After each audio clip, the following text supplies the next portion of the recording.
Today we are having a great lecture by Maggie Kane, who's a social entrepreneur creating a space for people who needs the most in terms of food security.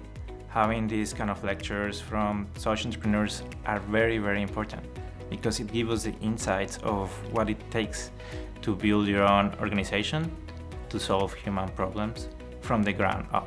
I really appreciate Maggie's perspective as someone who's in the policy field, serving at a pantry, serving in basic needs, crisis intervention here at Duke. It is really inspiring to see someone who's kind of done it and who has the perspective of, I care about this, I had a vision for it, and I made it happen.